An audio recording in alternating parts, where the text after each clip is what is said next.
squat is one of the most important exercises that you have to master, even really from day one, because you're already doing it every single day.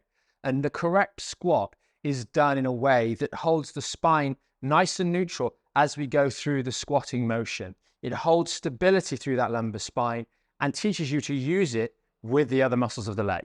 This power generating move is used for everything from getting out of the hospital bed after you've had a surgery, for example, a hip surgery or a back surgery, all the way through to competitive endeavors where people will be lifting on the barbell hundreds of pounds. It is accessible to every human being, and we should all be better at doing it. And it's one of the main movements that so many people that come to the program or come into the clinic simply cannot do with good competence. And the longer you've had your back pain, the chances are you've been doing this badly and need a little bit more work to fix it. The main mistakes that people make when they do the squats occur in two areas. Number one, it occurs in the lower back.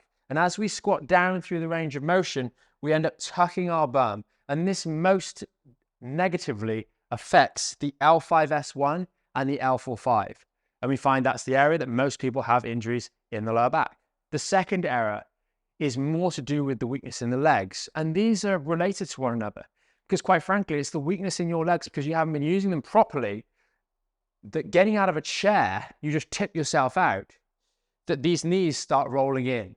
And you'll see this time and time again, these errors. That as we go to a certain level, the knees wobble and then they come up. So you must make sure that you don't make those mistakes because you will pay for them in the way of weakness in the back, in the way of injuries in the knee, and then those injuries in the knee prevent you moving the legs properly, so you move the back more and it gets into a very vicious cycle. So you've got to make sure that we get our technique competent at both the level of the knee and the level of the lower back if we're to have long-term success. And there are two great resources that you can check out that are going to help you here, or tips. The first one is a resource, and that is the tape test. And that's where we stick some tape along this section of the lower back from L5 up the lumbar spine, around about 3-4 inches or so. And that way, as we go through the squatting motion, we will feel if we tuck our bum, the tape will pull on our back and we'll realize we've done something wrong.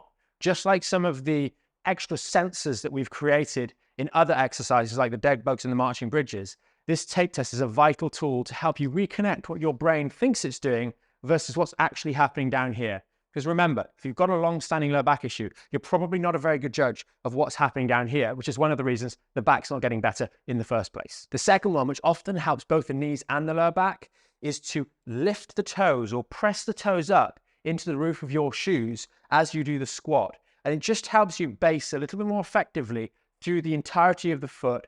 And it's something that the beginners among you can use to just get that movement feeling a little bit more solid as you go through the range of motion in the squats. I will say that toe raise is something that you don't really need to do long term. Once you've mastered it, but it can help some of you get that basing correct through the feet. And the tape test, however, is something that you can use time and time again through your progress. So as you move on to doing harder variations here, you can revisit the tape test on that new weight that you're using, maybe on a barbell, to see if you're making some of those mistakes or allowing them to creep in, because the mistakes you make in the beginner, as a beginner, will creep in as you push yourself in the future on heavier and heavier weights. Remember, this is the tutorial video to cover all of these different exercises. You can always watch the 10 rep follow along videos in the exercise library for the variations you're using. And remember, you can always revisit this at any time to recap some of the next steps that maybe you need to take. You're aiming to find the hardest variation you can do 10 reps for without aggravating the lower back or sciatica, or without losing form and competence. And one final thing before we get in with this exercise in particular, having a tripod set up from the side to record yourself, especially when you're learning and especially when you're increasing the weight, just like the tape test can give you that extra pointer you can go back and watch afterwards to see if anything went a little bit right. For some of you, you're not going to be very good at this at all. And that's maybe the reason that your back's been struggling and you don't have very much strength or competence in the knees. Maybe you've had some injuries to there in the past, and that's a real limiting factor. And for you, you're going to have to find that actually your body weight is too much for your legs to do properly. So you're going to have to start out using a band of some description. The great thing about bands is you can steadily increase the resistance up to the point at which you can do a full squat. To find a comfortable chair, preferably with a back support, but for me, this chair will do here, or this bench or stool. And what we're going to do is we're going to get comfortable, get the support on our back, sit comfortably in the chair with a neutral spine, of course. And all we're going to do is create the loop with the band, We're going to put our foot through, so the band is in the middle of the foot. You've got to be careful here. If you let your toes come, the band's going to ping off. So don't do that. Be careful, of course, whenever you're doing these sorts of things. And all you're going to do is hold the band in nice and tight and allow yourself to come up and kick out. Come up and kick out. Come up and kick out. Come up and kick out. And as you're doing this, your knees should be staying straight. Your toes and knees should be pointing in the same direction, in this case towards the ceiling. And that way we're focusing through the leg muscles and getting a little bit of work done with this single variation leg press. If this band is too strong, try a lighter one. If that one's too weak, try a heavier one. And do this for 10 reps on each leg and see how you go. The only downside with this variation is you kind of have to do it sitting. So you've got to make sure that you've got a neutral spine supported as best you can so that you're not rounding your lower back and violating some principles of good health or good spine hygiene. So for many of you, the natural next step is going to be the assisted half rep, if you will. And there we want to have a high stool or a chair somewhere and potentially using our anchor point high up so we've got something to hold on to. You can also use a partner, a friend, someone you can hold onto their hands so they can give you that extra bit of support, taking some of your body weight so you can do it easily. In this particular instance, you're going to start out with the strongest band you can find because that's going to take the most weight. And then you gradually work down through the bands to using no bands, and that'll be the next thing we'll cover. So we get our band or person nice and high up, so we're holding ourselves. And then all we're doing is we're just allowing ourselves to squat down, touch our bum on the seat, and then come back up. Touch our bum on the seat, and then come back up. And using as much support as we need when we're doing this exercise. And it's important to note that we shouldn't be, as we do this exercise, we shouldn't be resting on the chair. It should simply be our clothing touching. So if we moved it out the way, we'd still be standing and wouldn't be falling over. That way you keep the activation on the whole system the whole way through the 10 reps that you're doing. And we're not getting into the trouble of just banging our lower back onto a chair for 10 reps. Because the simple truth is that that's what most of you are doing every time you sit down. We just drop and sit and crush those discs at the bottom part of our spine. So more control is really needed on this vital movement to everyday life. So the next step, as you've graduated away from using the support that you needed before, is to simply do freestanding half reps. You might have a chair with a couple of cushions on to standardize the depth that you're doing, and gradually you might remove one of those cushions at a time over the course of the weeks and the months to go lower and lower and lower. But as we're doing this, we set ourselves up, core nice and engaged, stood, maybe hands for counterbalance, and then we lower down. Our bum kisses the weight or kisses the chair and then comes back up again. We lower down and back up. Down and back up, just touching ever so slightly to make sure that we're standardizing that range. Just like the mistakes that we've made in previous exercises. The beginners among you will have the real problem of sometimes you go to here, sometimes you go to here, sometimes you go halfway. You don't have a standardization of that movement because you don't have the control. And leaning on something like this, where you're just touching it at the same height every single time, will start to develop that awareness of your own body to improve how you use your body on a daily basis. You know when you're about to go too low. You know that that chair is going to be too low for you, and you can then act accordingly. Too many just aren't aware of the limitations of their own skill and strength and competence. So using something like this can really help you in those early days with this exercise. So the last step here is obviously doing the full rep squat. And for this, just from the front, we might have our toes facing slightly outwards.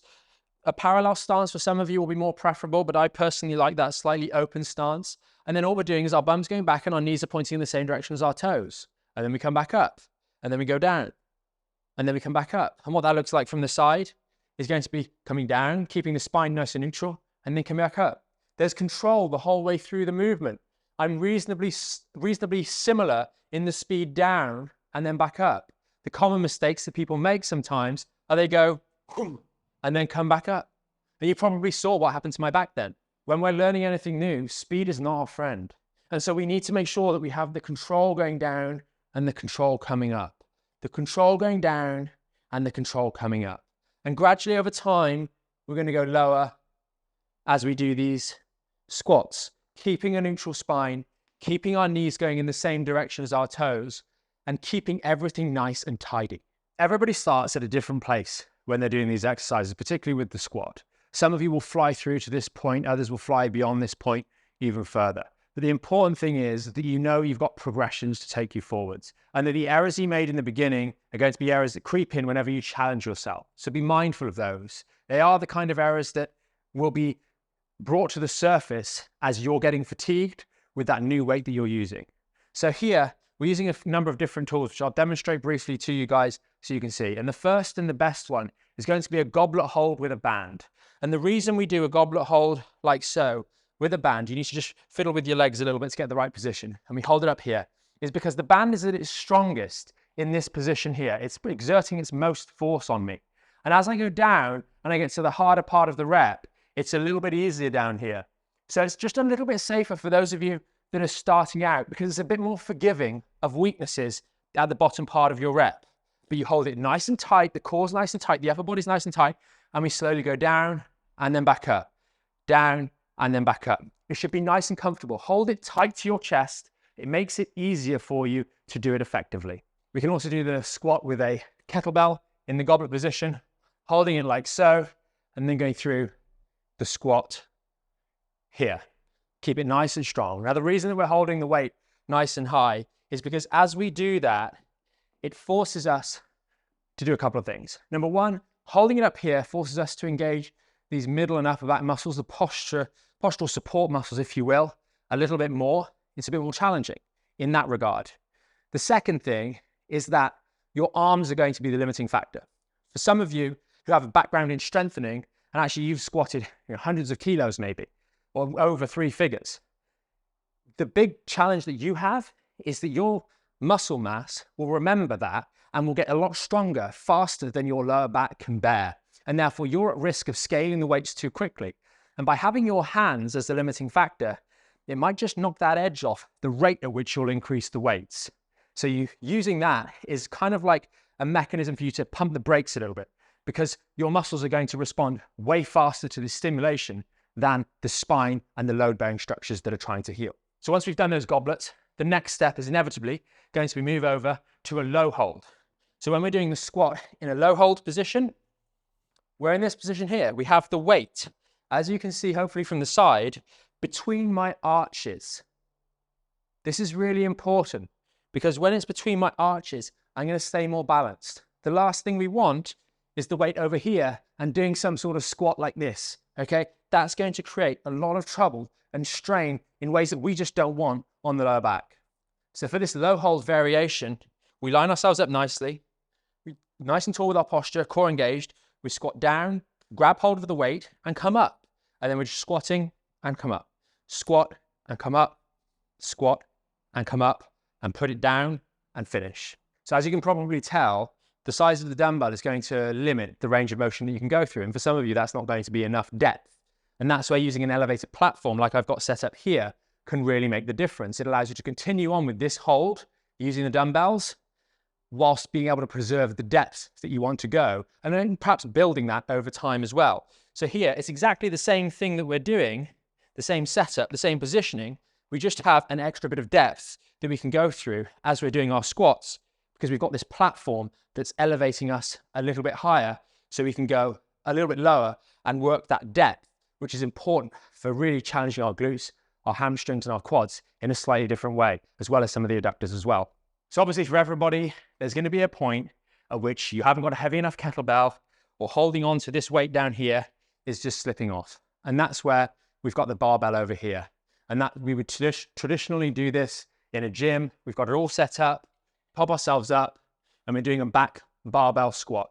And the important thing with this, even if you've had experience in the past, if you haven't done this for a long time, just play around with lighter weights to start with to make sure that that difference in the balance and center of mass is accommodated for when you're doing the squatting motion.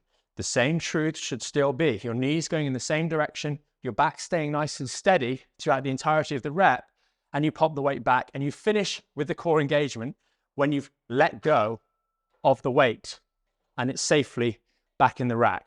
Don't be sloppy with the transition to start the weight and with putting the weight back. And a final note, when you're doing this in the gym, always use the arms or the safety bars to make sure that it's set up at a height which is close to your maximum depth, so that if things do go wrong, you feel a little bit uncomfortable, you can simply let go of the bar and everything's going to be okay. There's too many scary videos online of people not observing this simple truth and safety practice and really it ending badly for them. So make sure that you're always careful, even if you're using the light weights, that you're not being silly or reckless and making use of the safety gear that is provided if you're working out in gyms. So we've covered quite a lot of variations there. This is a tutorial video you're probably going to want to come back to later on as you progress through your rehab journey. And remember, you've always got that exercise library where you can look at 10 reps and follow along live with the individual exercises that we've covered here, as well as many others. So just get cracking and working on your squats.